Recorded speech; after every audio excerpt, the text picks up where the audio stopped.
I've looked at them in more detail.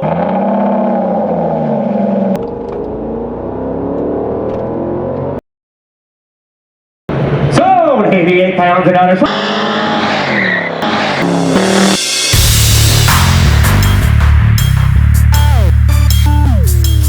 Okay, welcome to American Dream Garage. Today I'm going to do a quick follow-up on a car that I purchased 1 year ago, and it has just under 10,000 miles. Just had a service done on it.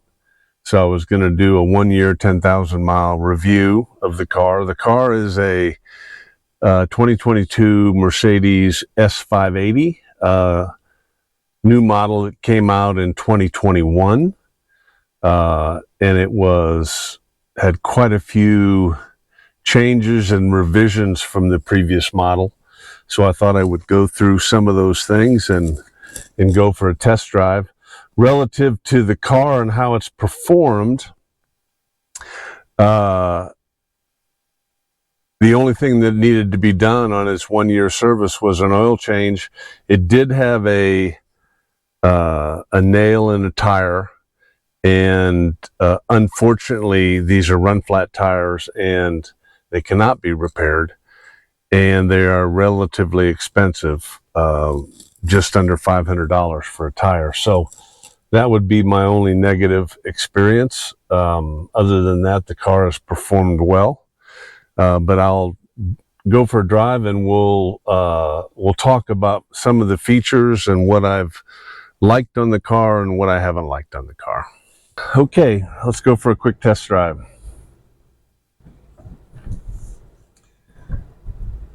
So some of the things I like about the car. First off is the economy of the car. It is a mild hybrid, and all the things that run off a belt in a normal car run off a battery. Battery charges when you brake. They advertise the car to get 25 miles to the gallon on the highway. I've gotten in excess of 30 multiple times. I don't think I've ever gotten as poor as 25, so that was a big plus. The most positive thing about the car is the ride, the comfort, whether it's the front seat and the adjustability of the seats, heating and cooling, or the rear seat room, and adjustability of that, and sunshades and all the other things it has.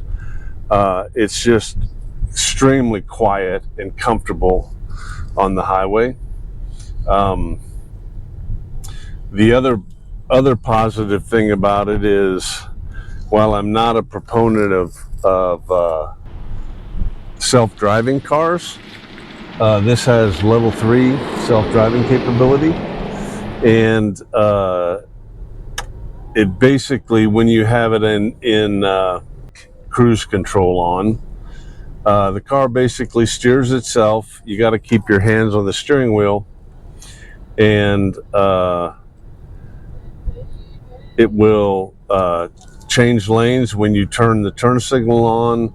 It will actually change the lane after it makes sure that you're clear, and it keeps you on the road to where you don't necessarily, while you're paying attention and you have your hands on the steering wheel, you don't need to be attentive to every second, because you know the car will be on will stay on the road.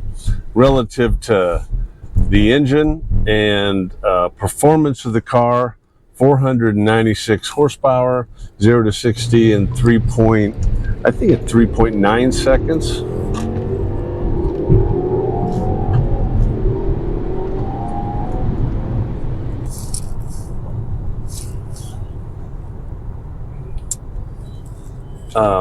So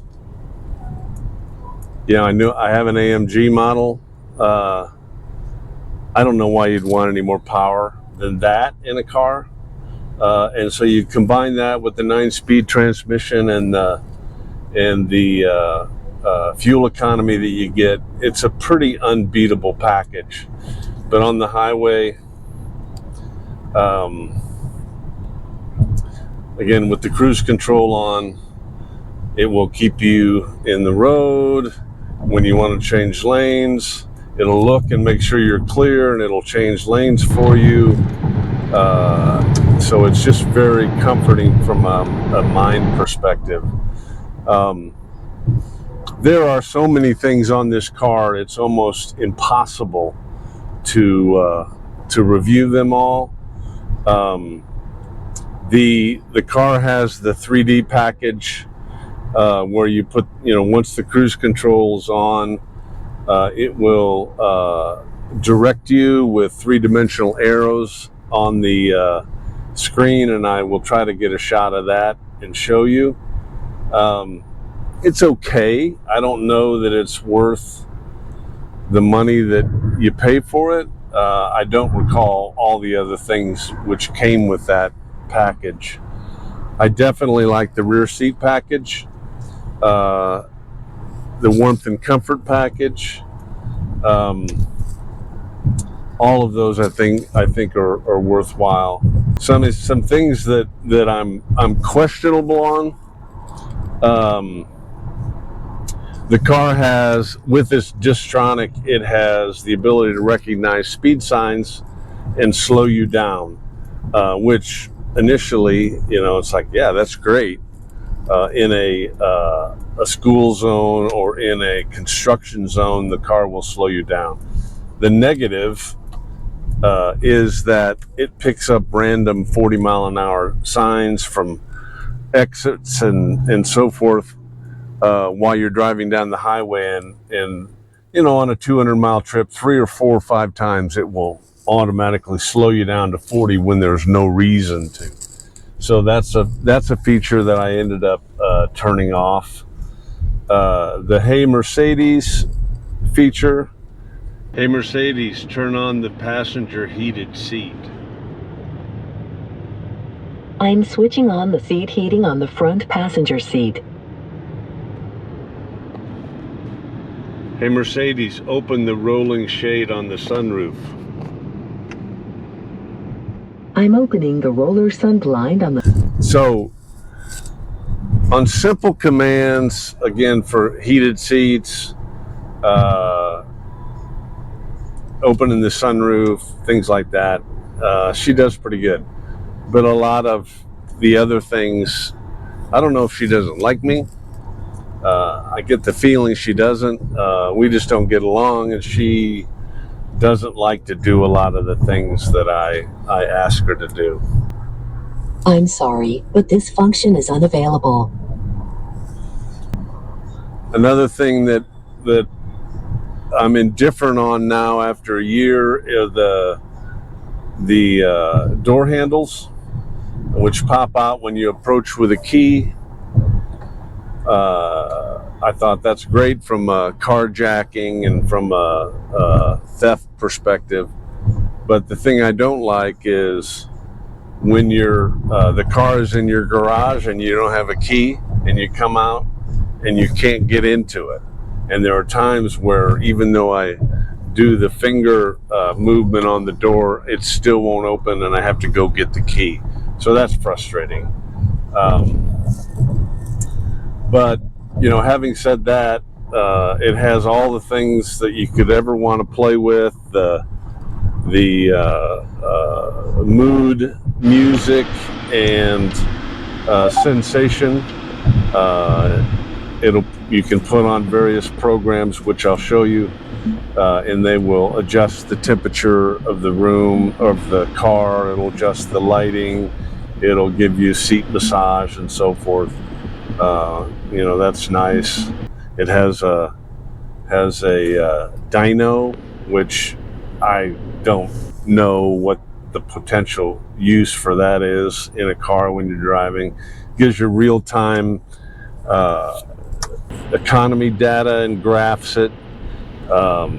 You can change your view on your dash to multiple different styles.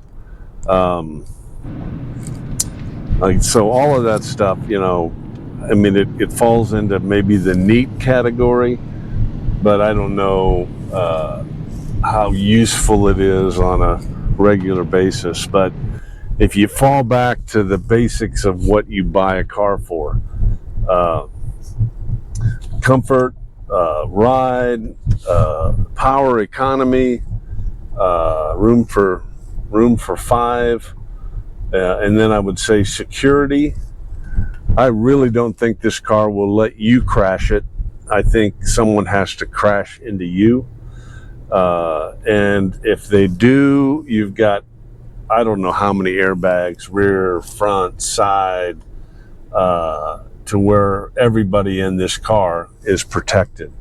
So overall, I give the car, I'd say about a 9. Most of the things that I'm indifferent to, I can shut off. And so I can enjoy all the things I like, and when I get bored, I can play with some of the toys that it has. And mainly what we do with this car, it sits a lot of the time in one of my garages, but it's a great car to take out on the road. So from a safety, from a comfort perspective, it's awesome. So anyway, after 10,000 miles, I'm still as happy with the car as when I bought it, and I enjoy driving it. One other thing I will mention that I forgot to mention, the rake of the windshield, the curve of the windshield, we're notorious for getting chips, rock chips. We've been hit hard by 2 stones, and this windshield has not broken. I think it's because of the rake of the windshield, and they deflect off. The other thing is the car doesn't get a lot of chips on it from stones, so all of those things are very positive from an appearance perspective. So I hope you like the video. If you have a chance and it's something you're interested in, definitely take one of these for a drive and see how you like it.